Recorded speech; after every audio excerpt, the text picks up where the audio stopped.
I thought that was a nice way to kind of kick off the chapter. So I'm going to go ahead and stop the survey at this point. And let's see what we have in here. So the question is, what would you do if you saw someone steal something from the grocery store? And we've got 16 people saying they would not do anything. That's the most folks. Then we have 12 saying I would tell the shop manager. We have 1 saying I would call 911. We got 3 saying take a video of the robbery. And 5 saying I would talk to the burglar in person and ask him to give the items back. So a nice array of answers. But most folks say they wouldn't do anything. And interestingly enough, that's what the research plays out.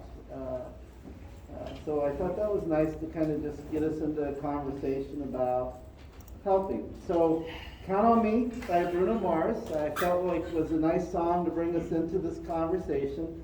It's a song about a reassuring song that reminds us that there will always be someone you can count on to be there for you. And this idea brings us into our lecture on chapter 10, helping others and what influences altruism and helping. And you can see our learning objectives here for today. Learning objectives, and then we'll talk about chapter 10. Again, two points for today's lecture. Discuss how evolutionary theory accounts for helping behavior. Explain kin selection and reciprocal altruism. Compare and contrast egoistic and altruistic motives for helping. Explain the empathy altruism hypothesis and identify why the distinction between these 2 types of motives is important. Of course, we're talking about chapter 10, helping others.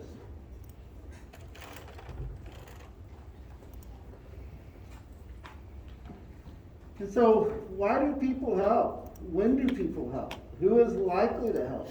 Who do we help? What's the social connection that underlies much of the theory and research on helping? These are some of the questions that will be addressed as we move through chapter 10, both today and on Thursday. In this chapter, we examine several questions about helping and what gets people to help. I know when I was first beginning as a professor right out of graduate school, there was I think his name was Stephen Post, and he was funding a grant, and he asked, and out of the University of Pennsylvania, and he asked for all these folks to submit a proposal. And I wasn't too far removed from my experience of having been a Peace Corps volunteer and volunteering my time to work in another country to help improve the conditions there. And this was, and it still is, a key area of interest for me in terms of helping people. And the name of the research grant was True Love. That was the proposal. That wasn't my grant, but that's when he called for grant proposals, he called for people to research true love. And the premise behind True Love is kind of this unegotistic idea of just helping people, just what promotes one person to just kind of put their goals and ideas aside for the benefit of someone else, and that was really captivating.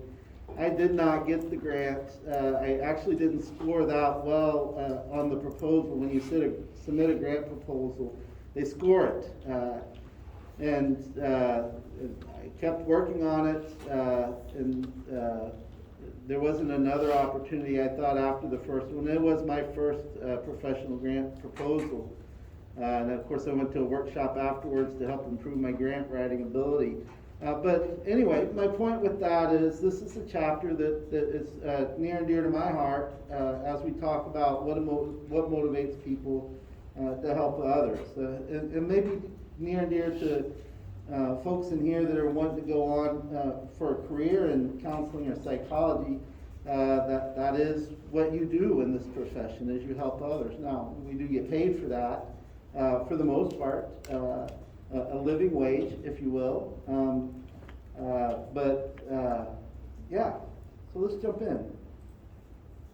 So let's start with the evolutionary and motivational factors.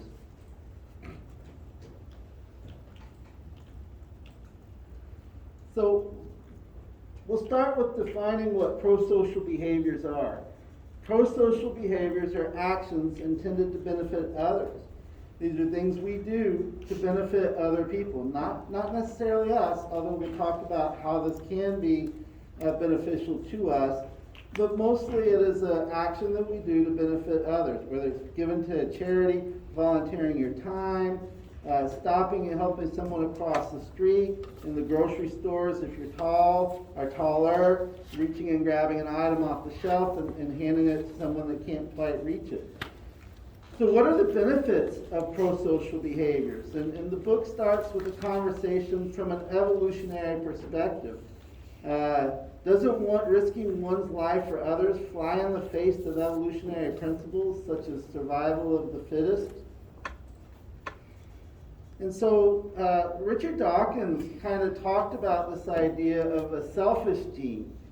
He is an evolutionary biologist, and he talked about why people might help other people from an evolutionary perspective. And he labeled this his book called The Selfish Gene. And in this book, he emphasized not the survival of the fittest individual, but the survival of the individual's genes. If a specific behavior enhances reproductive success, then the genetic underpinning of that behaviors are more likely to be passed on to subsequent generations. In this way, the behavior can eventually become of the common inheritance of the species. The behavior of helping others could have served the function of preserving individuals' genes by promoting the survival of those who share their genetic makeup. By means of this indirect route to genetic survival, the tendency to help genetic relatives, and this is called kin selection, the tendency to help genetic relatives could become an innate characteristic of humans. Again, kin selection is the preferential helping of genetic relatives, which results in the greater likelihood that genes held in a common will survive. Kin selection is evident in the behavior of many organisms. Humans often risk their lives to save close relatives. Ground squirrels, capuchin monkeys, and many other mammals and birds emit an alarm to warn nearby relatives of predators, despite the risk to themselves. The book doesn't talk about this particular thing, but dolphins also warn other dolphins of incoming predators. I know this, I grew up on the coast, and that was always one of the things I learned when dolphins hit the water with their tail, or whales can sometimes do that also when predators are around to warn others that there is a predator in near proximity. The alarm helps their relatives, but makes the individual who sounds the alarm more vulnerable to attack. Carter and others in 2017 conducted experiments with bats and found that the bats shared food with both kin and non-kin under safe conditions. When the conditions seemed more dangerous, however, the bats shared a much greater proportion of their food with closer relatives. And Fitzgerald and Stephen in 2009 were asked, participants asked how they would be to offer different kinds of help to a friend, a half-sibling, or a sibling. So we'll talk about this study. So this table represents that research, and it looks at how likely you are to help. A friend is the purple, a half-sibling is the yellow, and a sibling. And so in low-risk situations, you can see that the participants responded, and over here is the level of helping. In a low-risk situation, it looks like they help each one of those groups at the same amount. Of course, slightly higher for friend, but friend and sibling are about the same. When you get into medium risk, it looks like helping a sibling becomes the more predominant way of helping, whereas a half-sibling is also helped, but the friend drops off. And then when you get into high-risk situations, helping a relative, the kin, is much more prevalent than helping a friend or a half-sibling, but even half-sibling still is more so than helping a friend. So, and this is an explanation Again, there are 3 levels of helping behavior. The lowest risk involved picking up items from the store for the person, and the medium risk involved loaning the person $10,000. That seems like a lot of money to me. And the highest risk involved trying to rescue the person from a burning house. I guess what I'm saying about the $10,000 is they consider that a medium risk. I might consider that a high risk. But this is their study. And I do get rescuing somebody from a burning house as a high risk, so I'm not arguing that. I guess the question I asked as I was putting this together is, where is $10,000 a medium risk? I want to live there. For the lowest risk helping scenario, participants rated themselves as likely to help a friend as sibling. We just talked about that. For the higher risk scenarios, however, they were significantly more willing to help a sibling than a friend. The willingness of the participants to help a half sibling fell in between their willingness to help a friend and their willingness to help a sibling. In a later study, they later did a follow-up study in 2010. Under low-risk scenarios, participants were more likely to help romantic partners than siblings, and they were as willing to help romantic partners with whom they had no biological children as they were to help those whom they did have biological children. And this is under low-risk scenarios. So think about that for a second. Willing to help romantic partners as much as siblings, and they were willing in low-risk situations to help romantic partners' children, and they're not their biological children, as much as they did their biological children. But under high-risk situations, participants became more likely to help siblings and romantic partners with whom they had biological children. But they were less willing to help romantic partners with whom they had no children or had adopted children. Again, and this is talking about it from the evolutionary perspective.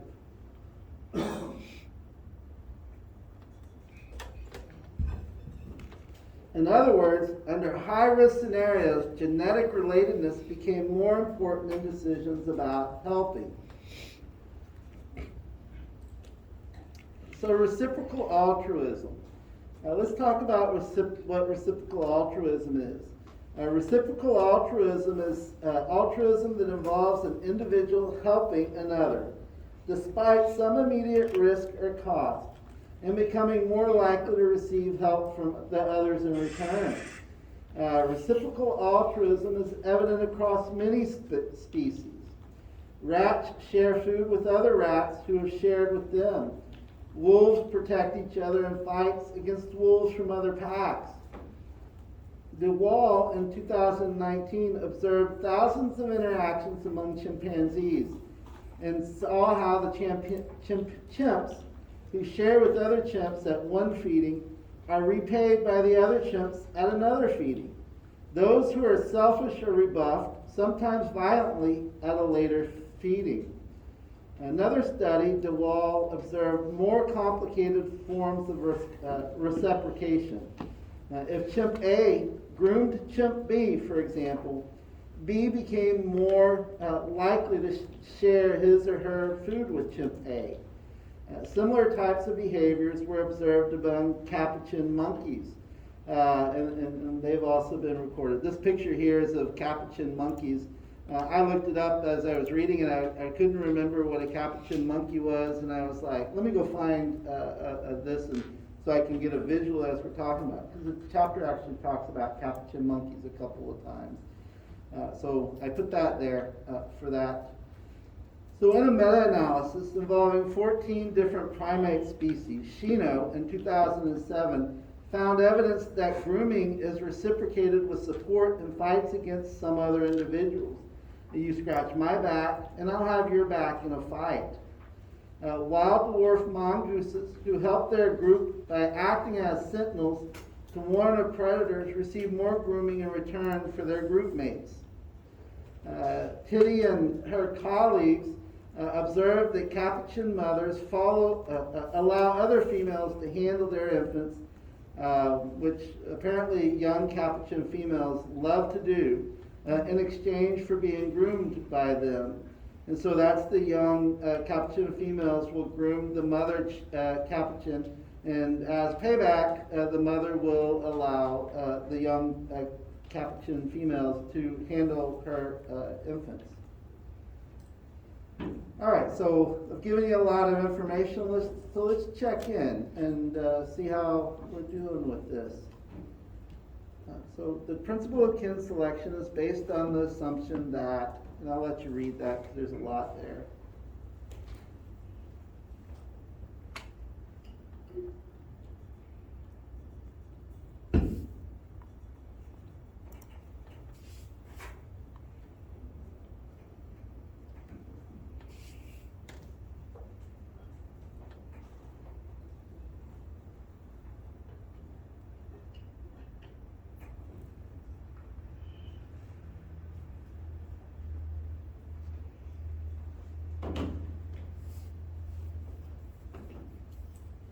I'll let it run to a minute just to give everybody a chance to read it.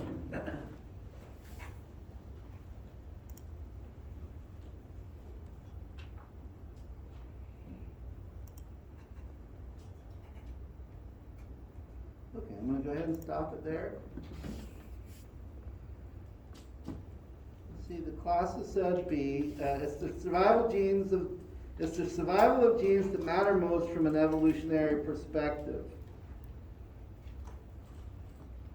Yeah, that's right. And so that's the important concept to remember in kin selection. Kin selection is coming from this evolutionary perspective, and it supports this idea that survival of the genes is what matters the most from an evolutionary perspective. And so this is one idea about why we help. And so the evolutionary psychologists are saying we help others, and we're more likely to help others that have some gene similar to ours. And this is not the end-all be-all of why we help, but it is the beginning theory to talk about.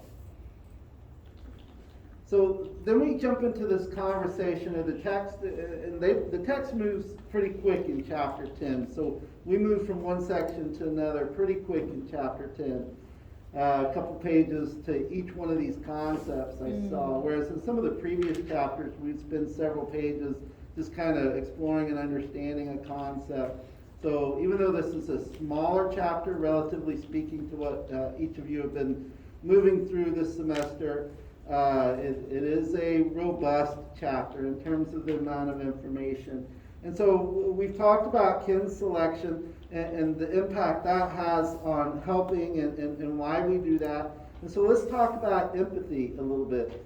Empathy, let's define it. Empathy is understanding or vicariously experiencing another individual's perspective and feeling sympathy and compassion for that individual. So one of the things when I work with graduate students, particularly in the practicum experience or in the lab of where they're doing role plays to practice counseling, is I really emphasize this concept of empathy. It's really, really important.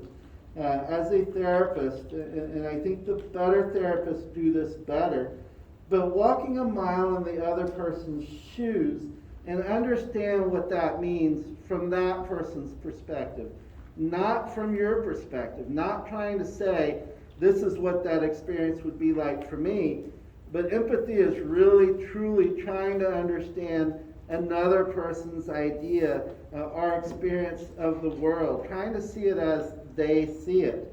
And it's a hard concept to do. And so that's what empathy is vicariously experiencing another individual's perspective and trying to understand that. And you can feel sympathy and compassion for that individual based on trying to understand their life from their perspective. Yes, ma'am? I was wondering how you're able to not become so emotionally drained because you are, in a way, really putting yourself in another person's position. How do you protect yourself? Yeah, that's a really a good question, and we're going to talk about some of that idea here in a little bit. You can't always. When I tell people, students in particular, as they're kind of moving into the counseling world is find a hobby that you can start and finish. Is that building models, if that's planting a flower, but find something that you can see a finished product, because in this field of therapy or psychology, you seldom see a finished product. You come in at different places, and I like baseball, so I use the analogy of baseball. Sometimes you're the starting pitcher, but you don't make it through the whole game. Sometimes you're the middle relief. You come in, you throw a couple innings, and that's all you get with the person. Sometimes you're the closer. You get to see the end product of what many years of therapy looks like. But you don't necessarily, it's very rare that you get to start with somebody and you finish with somebody. And so you have to find a way to have a project, have a way, if that's important to you, having something finished or seen or accomplished, is to find a hobby to do that. And so that's one of the ways of managing empathy, is sometimes when we finish products, we kind of get the sense of relief. Okay, look what I've done. Some people are kind of, it's anticlimactic because the process was more important for them. Some people, it's great because the end product is what's important. But finding ways to kind of put your energy in other places. The folks I've seen right now, most of the mental health professionals in my circle are burned out because of this very thing. And it's been very difficult over the last year. And I don't know if it's this lecture today or the next lecture on Thursday. We'll talk a little bit, and we're here, so I'll talk about it now.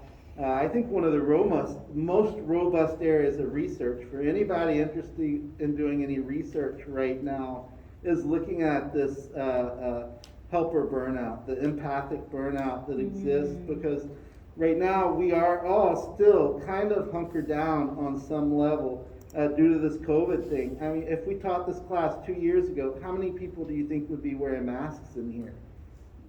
Maybe one. But nowadays we're all wearing masks, and it's just a constant reminder, and I'm not arguing for or against masks, I'm just pointing out the obvious. But it's a constant reminder that we're kind of still trying to figure this thing out.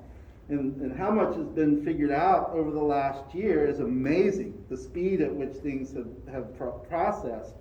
But we're all burned out. We're all kind of tired of dealing with this thing. The vaccines came out and everybody was happy and thought we were going to get back to normal. And then we didn't. So it's tough. And so I can throw that question back, and I'm like, how are people managing their empathy right now? How are you dealing with just this fact? You know, when somebody cuts you off, or I guess a better example is you see the one parking lot that you can find so you can make it to class on time, and somebody swipes in right in front of you, and it's like, oh my gosh, how angry do we get? And so there's no real good answer. We have to find our individual abilities to manage it. Some people do it with family, some people create hobbies, some people travel, and it's individually specific to each person, and most people aren't able to do it. I spoke a couple of weeks ago about the nurse that I worked with that's left nursing and is a janitor now.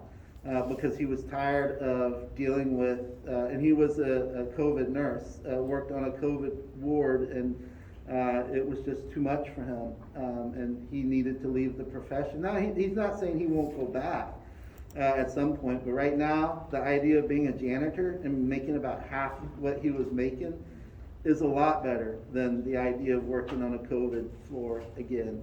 And so his empathy was gone. And that's what he said is, these people just became numbers to me. They were no longer people, and that's not the person I am.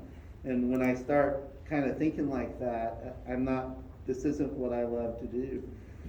So it's a great question. I can't really answer it. I tell you how I tell my students to deal with it is to find a hobby, find something you can begin and finish. And when you're having a hard time with the empathy, put yourself into that hobby and kind of get your mind off of what's going on, change paces. For me personally, I take walks. Like I have I can speak last week. I had a couple of folks that I was having a hard time being in that empathic space with, and I couldn't figure out why. Was it going on in this particular? It was my second appointment of the day.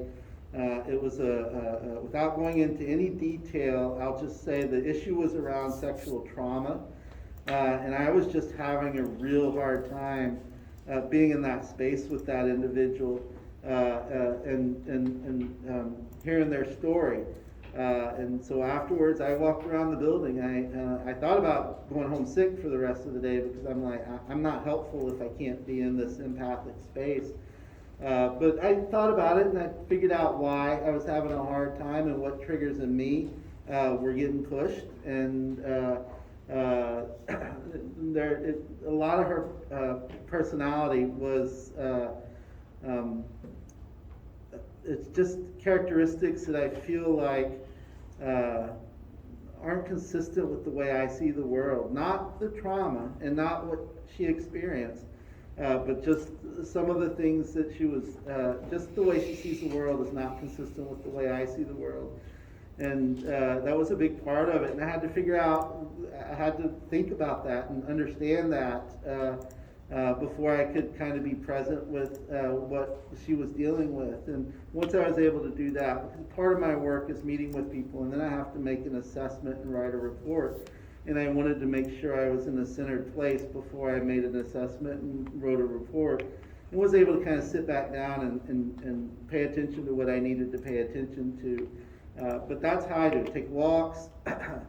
I listen to music. I like classical music. You can see as we start every class with music. I think music speaks to us. I eat. I'm a stress eater. I went and got I drink Diet Dr. Pepper and Diet Coke. It's Coke Zero, actually.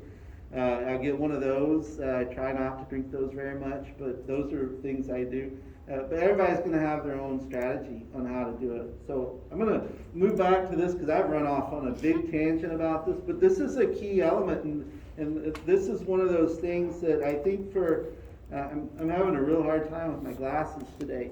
They're fogging up. This is one of those issues that I think this and ambiguity are two of the key components for anybody who wants to be a mental health professional in the future. How do you manage your empathy, and then how do you manage ambiguity? Because ambiguity is such a part of the profession of being a mental health provider. The most unpredictable element in the world is the human being, and it's hard to define. You can look at, and this is what we're talking about, although we're talking about the individual and social constructs, trying to be able to predict human behavior is really hard. And then being in a place that you can be centered and empathic for it can be very hard. Am I kind of getting at the question you asked? Oh, definitely. I find this really, really helpful. Oh, good. Thank you. All right, so let's jump back into the lecture. I don't see any other hands. So perspective taking, using the power of imagination to try and see the world through someone else's eyes. I'm going to try to read this without my glasses. Empathic concern involves other-oriented feelings such as sympathy, compassion, and tenderness. I can read the PowerPoint slide, but I cannot read my speaker notes. So Dan Batson in 2009 identified no fewer than 8 distinct definitions of empathy that scholars use. Oh, and that's also an important concept, is we really don't know how to define empathy. Empathy is one of those ambiguous terms, if you will. And in the years since, there has been even less consensus. So in 2009, there was 8 distinct definitions of empathy. Between 2009 and 2019, there's even more definitions of empathy.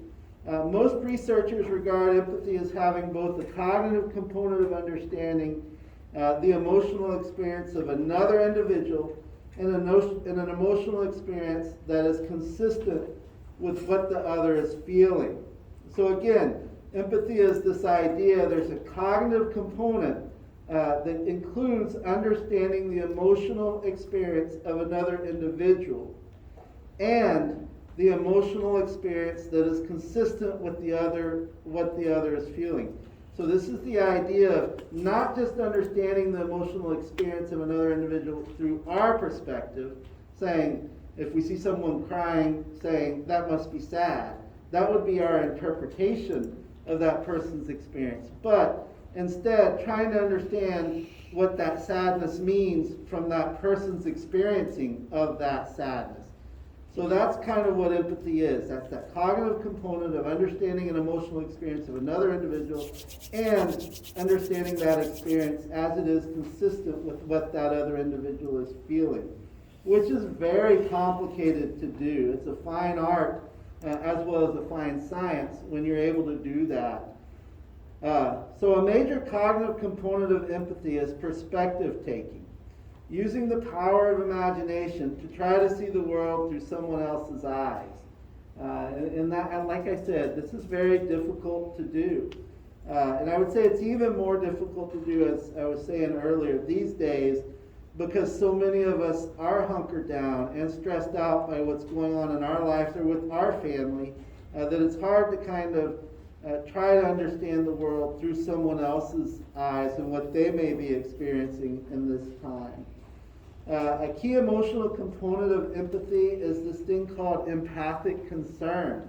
And involves other-oriented feelings such as sympathy, compassion, and tenderness. So I know the book is using the term sympathy. When I talk to my students, and I'm speaking to graduate students, you are my students also, and I'm speaking, when I say students, I mean more in a specific practicum. Practicum is where you have to go out in the community and actually do the therapy, or a counseling lab, helping skills lab. This is where you're sitting practicing all these particular helping skills. And so in those two kinds of classrooms, I talk about sympathy. Sympathy is not a good thing to have. And when I say sympathy, when you feel sorry for someone else, that's a judgment. And so trying to be empathic is different than being sympathetic. Because when you're being sympathetic, you're judging the other person. And one of the key things you want to do is you don't want to judge someone else's situation. And so the book is talking about sympathy, but I want to be clear is that sympathy and empathy aren't always synonymous and don't always work together.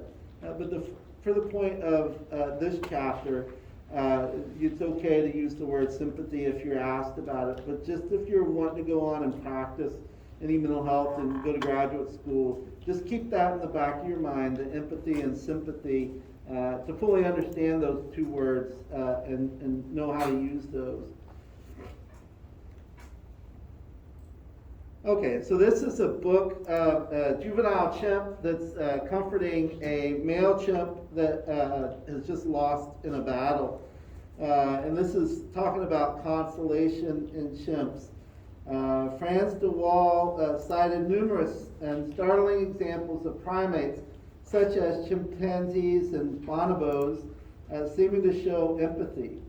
In this picture, of course, it depicts a juvenile chimpanzee putting an arm around an adult male who had just been defeated in a fight. This kind of consoling behavior is not uncommon in chimpanzees and has been shown to reduce the recipient's arousal levels. De Waal also reports examples of chimpanzees who risked their lives trying to save companions from drowning, even though themselves they were unable to swim. And you can hear about these stories, so we move back to human beings, particularly around the summer times, the holidays, the Labor Day and Memorial Day holidays. Boating accidents are accidents where a child fell in the water and a parent went in after them or a family member to save them, and themselves they couldn't swim. Less dramatically, young chimps have been seen helping to push an old and arthritic group member up onto a climbing frame for a grooming session. De Waal has collected at least some degree of perspective taking and sympathy among non-human primates. Additional research suggests that dogs and even rodents such as rats and mice show evidence of being sensitive to the pain of other individuals of their species and try to help them in distress. Very young humans show signs of being affected by the distress of others, and by their first birthday begin to comfort victims of distress. So by 1 year old, babies, infants have shown signs of being able to comfort victims of distress. Warneken and Tomasello placed 18-month-old human infants with an adult experimenter. At various points in time, the experimenter appeared to have trouble reaching a goal. For example, and this is part of the experiment, he accidentally dropped a marker on the floor and tried unsuccessfully to reach for it. Or he couldn't put some magazine into a cabinet because the doors were closed. 22 of the 24 infants tested in the study would help the experimenter in at least one of the tasks, and many infants helped on several tasks. In doing so, the infants apparently understood that the experimenter needed help. That is, that he was having trouble completing a task by himself. Researchers also tested 3 young chimpanzees using a similar procedure. The chimpanzees also helped the human experimenter when they saw that he appeared to need help reaching his goal, although not across as many tasks or as reliably as the human infants do. So what they're speaking about is empathy occurs even in the very young amongst primates. And so what does the neuroscience tell us about empathy? Again, empathy is understanding or vicariously experiencing another individual's perspective and feeling sympathy and compassion for that individual. The neuroscience research supports the idea that the capacity for empathy is part of our biology. Seeing someone else experience positive or negative emotions can trigger activation of brain structures associated with the actual experience of the emotion. And so that's important to understand. So seeing someone else experience positive or negative emotions, that can trigger in us, our brain structures, the parts of the brain that are actually associated with the actual experience of the emotion. This activation in turn predicts individuals' tendencies to actually engage in everyday helping behavior. So once that part of the brain is activating, they're able to predict the tendencies of individuals to actually engage in helping behaviors. There's also this idea of the hormone oxytocin. This is well known as being involved in mother-infant attachment as well as in bonding between mating pairs. This oxytocin is implicated in empathy and prosocial behaviors, and helping can in turn increase oxytocin. So what they're saying is that the increase of oxytocin in the system can be connected to prosocial and helping behaviors, but also that by conducting prosocial and helping behaviors, the result is an increase in oxytocin in the system. Sumani and others in 2018 found that when chimpanzees shared food with each other, their oxytocin levels rose. And so, rewards for helping others to help oneself. In terms of helping others, this can be rewarding in a psychological, physical, and material way. A lot of us have this concept of a reward of being the hero, lifted onto the shoulders of our peers for coming to the rescue of someone in distress. For any of those that are big fans of Texas A&M or the Seattle Seahawks, they have this whole concept called the 12th man. And the idea of the 12th man is this idea of coming out of the crowd and helping the football team on to victory. And of course, the reward for doing that is that you'll be carried out of the stadium on the shoulders of the other football players. And of course, you've rescued the team from a certain loss. And that's the concept behind the 12th man. It's pretty strong in our culture, actually, the United States culture. And it exists in many different situations. So, feeling good. Helping others makes us feel good. Elizabeth Dunn and her colleagues in 2008 asked people which would make them happier. Most people said they'd be happier spending the money on themselves or spending it on someone else. So the chapter set this up that they gave participants some money, and they gave the option of to spend the money on yourself or spend the money on someone else. This idea, as I was reading this study, I was thinking about Christmas and how that saying is, it's always better to give than to receive. And that idea that exists, the common saying in our language. What they found in this study is that people who spent the money on others were significantly happier than those who purchased something for themselves. This held true across a wide variety of age groups and cultures, even in places in which resources were very limited. Meta-analysis of 27 studies looking at feeling good as a result of helping reveals that there's a reliable relationship between giving help and feeling good. These studies have shown that helping others is associated with improvement in the helper's mental and physical health. Again, trying to read without my glasses is a challenge.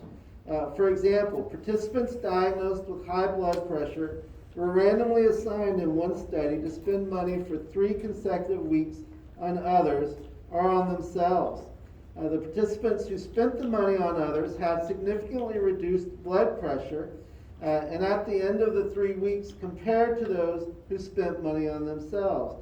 So there's some health benefits in even helping other folks in terms of they were measuring in this study blood pressure, and those that actually helped others had significantly reduced blood pressure over the time they looked at over 3 weeks.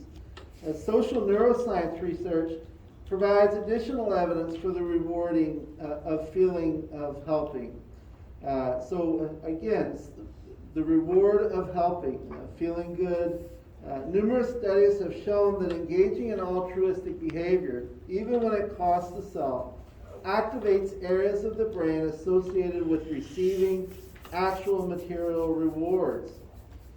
A recent meta-analysis of brain imaging studies suggests that cooperation with others is associated not only with the reward of feeling better, but also with avoiding the negative feelings triggered by unfairness. This negative state relief model, and that's an important concept to know. The negative state relief model, Robert Cialdini and his colleagues proposed that because of this positive effect of helping, people who are feeling bad are inclined to help others in order to improve their mood. Negative state relief model specifically states the proposition that people help others in order to counteract their own feelings of sadness. People who have experienced distressing or even traumatic events, for example, show mental and physical health benefits from helping others. And so that's an important concept to remember, is that for when you're in a spot that things aren't going well, sometimes it can be helpful to help others. Now, I will say that in Jonathan Haidt's book, The Happiness Hypothesis, he talks about one of the keys to a happy life is volunteering and helping others. So the book goes into that detail more, but I did want to mention that. So not only when we're feeling down can we get a benefit from helping others, but in the state of long-term life happiness, by volunteering and helping others. And of course, a lot of times when we volunteer, the other aspect of that is it becomes a social group or another form of connection. Yes, ma'am. Do you know what part of the brain is activated with the altruistic behavior? I don't. I don't. Yeah. I would think the amygdala, but That would be my guess, but I may be way off. Because, and then, I've done some research with addiction, and a lot of the addiction part of the brain is the VTA, ventricular tegmental augmentus, as well as the NA, the nucleus accumbens. And so there's a pathway in the brain that comes from the amygdala, and those two parts are part of that pathway. And those are the parts of the brain that are activated when people are using drugs. And they're the part of the brains that have that refractory period. So when you use drugs, they get real excited. And when you stop using drugs, they struggle. And that's kind of that hangover or that withdrawal effect kind of thing. But a lot of that euphoria that exists from that initial high, that if you're someone that uses drugs, you can never get that initial high again, is along that path. So I'm not sure if the book specifically addresses that. I don't remember what the book said off the top of my head. But if I had to make a guess, I would say the amygdala, the nucleus accumbens, which is the NA, it's abbreviated everywhere, NA, and then the ventral tegmental augmentus, VTA, are the areas that I would say, and I only know those areas because of my interest in addiction and the parts of the brain that are connected to addiction. So I hope I'm not way off. I hope I'm somewhere in the neighborhood. But I would look at those areas if you wanted to understand more specifically. Yes, ma'am. I think I may have the answer. Tell me. So, meanwhile, fMRI scans showed giving support was linked to greater activity in the ventral striatum Yep. and septal area, regions associated with parental care behaviors in animals, regardless of whether it was targeted or untargeted. Ventral striatum. Ventral striatum. Thank you. Mm-hmm. Yeah.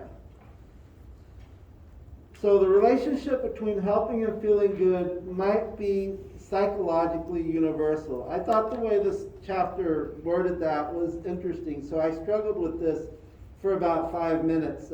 I read it, psychological universal, and then I went on, and then I couldn't get past it. I was like, did I write that wrong? Is that, that's just a weird way of saying that.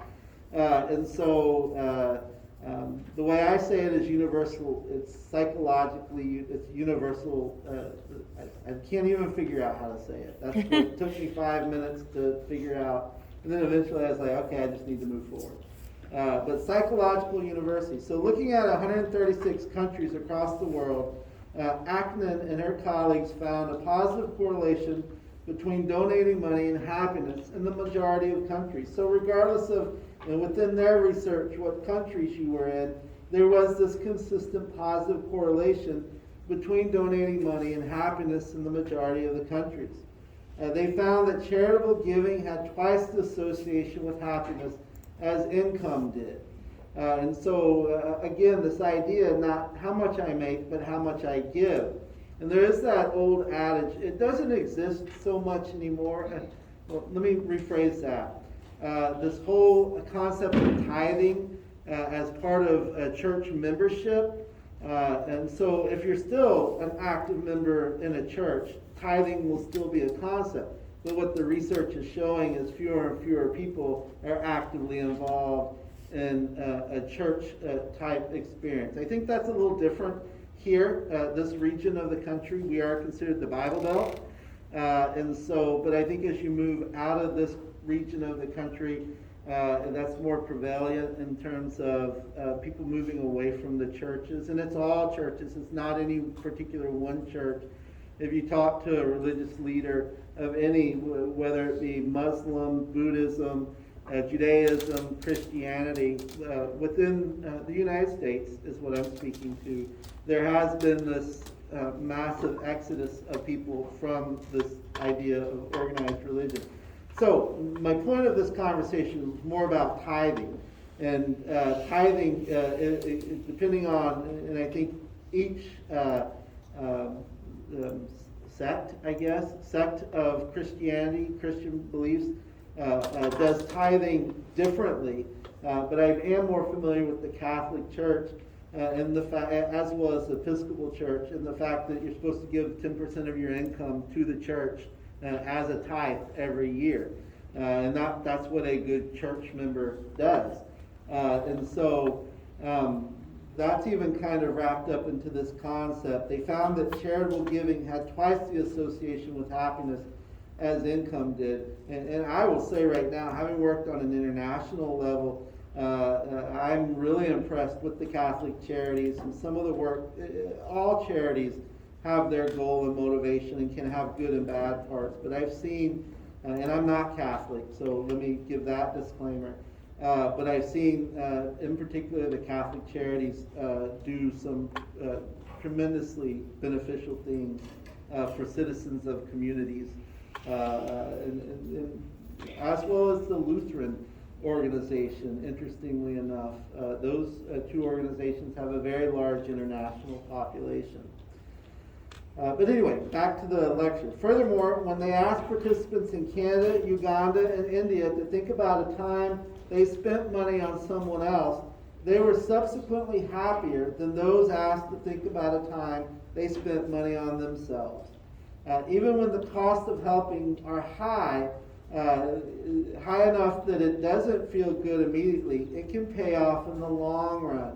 And by that they mean by spending this on helping someone else, you are going to have to sacrifice something. In that immediate, it doesn't feel good, but in the long term, it does have a benefit. When parents reluctantly sacrifice relaxing with a good book or a movie, and again, I want to shout out to the parents in the room. Being a parent's a hard job. When parents reluctantly sacrifice relaxing with a good book or a movie at the end of a hard day in order to help their child finish some homework, so the parent comes home and they're exhausted. But instead of reading a book or watching a TV show, they go ahead and make time to help their child with homework. Not immediately. They might not immediately feel joy from giving that help, but in the long run, they can expect to reap the benefits of their behavior. So again, talking about the benefits of helping. So this was a table figure right out of the textbook that kind of illustrates this idea of helping, the joy of giving. And this is looking at satisfaction, happiness levels over here. Personal spending, you get about a satisfaction of 1.5, sorry about that, 8.5. And then in pro-social spending, when you're helping others, your satisfaction's about 9.6, almost 9.75. So it talks about, the joy of giving. And again, that, of course, as I stated as we moved into this lecture, and this might be where it triggered my unconscious, the joy of giving. The holiday seasons, you see joy all over the place. But the statement that it's better to give than to receive around Christmas time. And there might be a lot of that this Christmas with the backup of everything shipping and all that kind of stuff.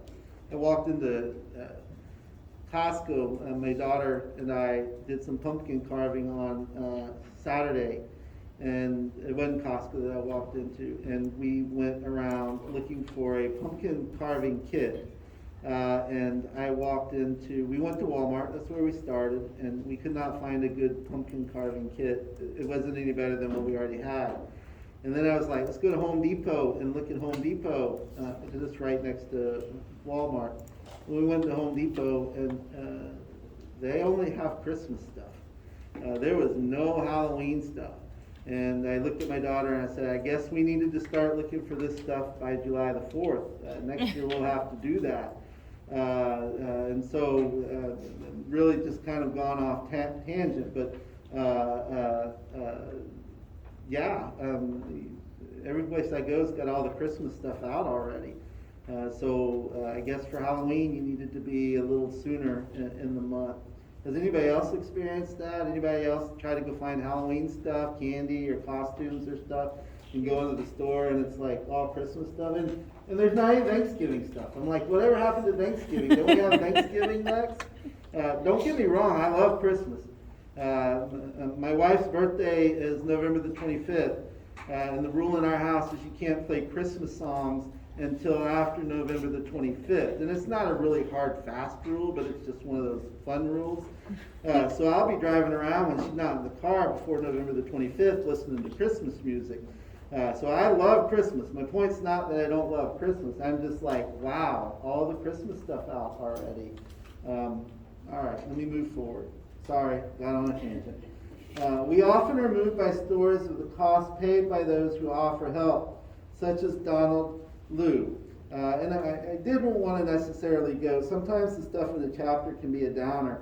But you hear stories like this pretty commonly, and I've already mentioned this before. Donald Liu, in August of 2012, saw two boys swept up by riptides in Lake Michigan, and he jumped in and saved them, to save them despite the protests from his own children and about the dangerous conditions. He was fortunately able to save the boys. But this 50-year-old chief of pediatric surgery at the University of Chicago and father of 3 young children, he did not survive. The people he jumped in to save did, but he did not. Sharon Sepla and others call this type of thoughtful helping in the face of potentially enormous cost courageous resistance. Courageous resistance. And although giving help is often associated with positive effects and help, when the help involves constant and exhausting demands, which is often the case when taking care of long-term care or very ill persons, the effects on helpers' physical and mental health, as well as on their financial security, can be quite negative. Again, my experience working in skilled nursing facilities, and skilled nursing facilities is a polite way, and that's what they're actually called, but it's nursing homes is the common colloquialism we use. But nursing homes or old folks' homes is some of the words we use. But the most appropriate term is skilled nursing facility. In my experience working in those, I often saw a husband or a wife bring in their spouse, whether it be the last days of their life or have a two-year journey or something like that. But quickly after that spouse that came in passed on, so did the spouse. And a lot of that was just because their whole life became about caring for their partner, and they wore themselves out, and a lot of times their health would not be very good. And it's kind of this idea of sacrificing everything for the care of your loved one. It's admirable and it's heroic, but it can have a cost on the individual. Although people sometimes help despite tremendous risks, most people often seem to conduct a cost-benefit analysis before deciding whether or not to help strangers. Good Samaritan laws have been put in place to encourage bystanders to intervene in emergencies by offering them legal protections, such as for doctors who volunteer medical care when they happen on emergencies, or other people who otherwise will worry about criminal prosecution if they call the police to report a drug overdose. So you're in a place you're not supposed to be, and I can speak more specifically to some folks I've worked with and speak to this story, and I've spoken about this individual before, but this individual was in a car with another person, and they were using fentanyl, and again, addicted to the opioids. And fentanyl is it's very hard to get just the right. It's a very potent drug. It's a very potent opioid. And there's a lot of drug overdoses are associated with fentanyl because it is so potent. They both took the fentanyl. They were sharing a needle and both taking a hit off of it. And these are two very well-to-do individuals. And sitting in the car, and the person I was working with noticed that the person that also took it took a second dose, and then that second dose just kind of slipped away, and he's in this car having used drugs himself, yet he called the police and he knew what it meant to him if he did call the police, but the rescue did not arrive in time, and this other person did not survive. But it talks about just in those situations, the cost to that individual. Now, Texas isn't one of those places that necessarily has lighter criminal prosecution in those situations. And so it's probably good he did that, because that's kind of what led him down the path to me in his recovery. In some countries, in other countries, there are these duty to rescue laws. These laws require people to provide or summon aid in an emergency as long as they do not endanger themselves in the process. The United States, this kind of duty to rescue law is relatively rare. It doesn't really exist. And this is more common in Europe and Canada. It should be noted that too much empathy can be overwhelming. So this is, I didn't remember when we were going to talk about this. This should be noted that too much empathy can be overwhelming if it is not properly controlled. Doctors, nurses, and clinicians are often better able to help their patients if they can maintain some kind of emotional distance and objectivity from them. Again, this is me about the person I saw this last week, taking a walk and kind of trying to get centered and get out of my head about why I was reacting to this individual the way I was reacting to this individual, and getting more objectivity into my perspective. And too much empathy can be a risk factor for depression. And this is kind of the question you were asking a little bit, is how do we keep ourselves from going down this place? And again, here's where I say, this is my little commentary, this is a ripe area for psychological research.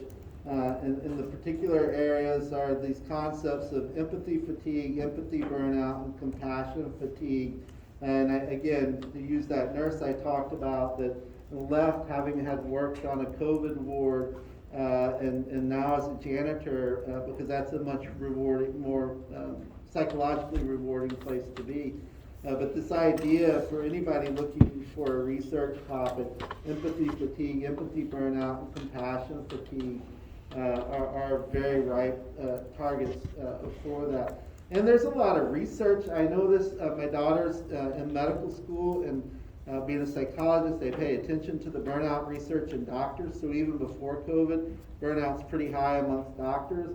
And so I send her these articles that particularly talk about skills for how to counteract burnout in doctors. But it's a big area of research already in terms of doctor, caretaker, burnout, fatigue. I say in this class, or was in my other class, that was when the COVID about last, I got sent home in April. I worked from home May, June, and July of last year. And so probably about August of last year, one of the things I thought about is pivoting my practice to focus just on healthcare providers and their mental health needs. I never followed through with it. Always when you pivot a practice, it's a tremendous risk because you're creating a whole new clientele that may or may not come to you. And at that time, I was like, well, let's wait till things stable out a little bit. And I'm still waiting for that. And then I'm also trying to figure out where I'm going to fit it in terms of everything I do. But I do think in terms of mental health practice, that is a robust area, working with healthcare providers, burnouts. I know, having worked with folks, the EMT, EMS responders, so the burnout amongst that group of people is pretty high, just because it's constant. It's constant. There's just really no break from dealing with things. All right, let's do a review and see. Talked about a lot. I went on a lot of tangents, but let's get back to the point of the textbook. Good Samaritan laws are, and then I'll let you read that.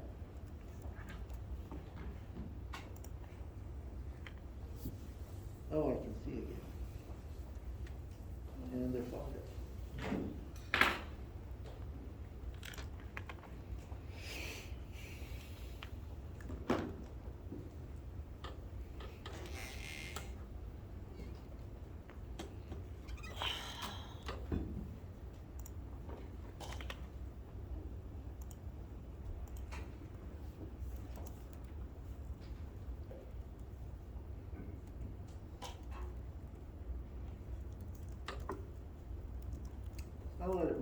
about a minute.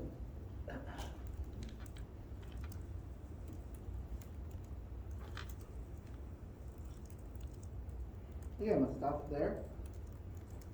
What do we have? 32 said, encouraging bystanders to intervene in emergencies. Yeah, absolutely. I can tell a story. I was on a flight, from, and my wife and I were on a flight from Boston back to here. In the middle of the flight, someone had a panic attack, and they asked for providers on the plane, and they ended up rerouting us into Nashville, I think, because of this. There's a bunch of nurses and folks on the plane. It just happened to work out. But they put the person down in the middle of the aisle and did some work with them. But it was just an interesting experience seeing how that played out. Both my wife and I were like, should we intervene, because it was a panic attack, and we held back for a little bit because there was a nurse on the scene, and we did not actually intervene. They got the person back and got him back in a seat, and then again, of course, the flight was diverted to Nashville, and we landed and they took him off the flight, brought the stretcher in, took him out. But we were like, wow. But for that nurse, the Good Samaritan law applies. So she intervened, and she happened to be sitting right next to him, and that's why she intervened. And I'm always a proponent of too many cooks in the kitchen. It can spoil a good meal. And so that's partly why my wife and I held back. There are other situations where we haven't held back, but in this one we did. So altruism or egoism. I think I can move through this pretty quick. This raises the classic question, however, are our helpful behaviors always egoistic, motivated by selfish concerns, or are they altruistic, motivated by desire to increase another's welfare? Again, egoistic is motivated by the desire to help improve one's own welfare. And this is things like the kinship effect would be egoistic. According to the evolutionary psychologist, we help those that are related to us for the gene's survival. Altruistic would be just to help another person's welfare. It's not too difficult to imagine egoistic interpretations for almost any act of helping, even the most seemingly altruistic ones. Tutoring the disadvantaged, this looks good on your resume or college application. Anonymously helping the homeless, it reduces your guilt. Donating blood to people who you'll never know, it makes you feel a bit more noble. Risking your life for a stranger, you'll be seen as a hero. So then the question is all helping at some level egoistic? When I was doing my altruism, my true love research, this is one of the proposals that I thought was absolutely true. It's that all helping is egoistic. I think it's been a while. That was 20 years ago, and I feel like over the time my opinion on this has evolved about individuals' motivations for helping.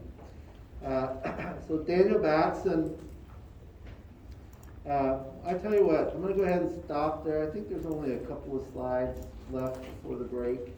So I'm going to stop there, and we'll pick up there because I can see it's about 5 minutes to the end of class. So I'll pick up on this.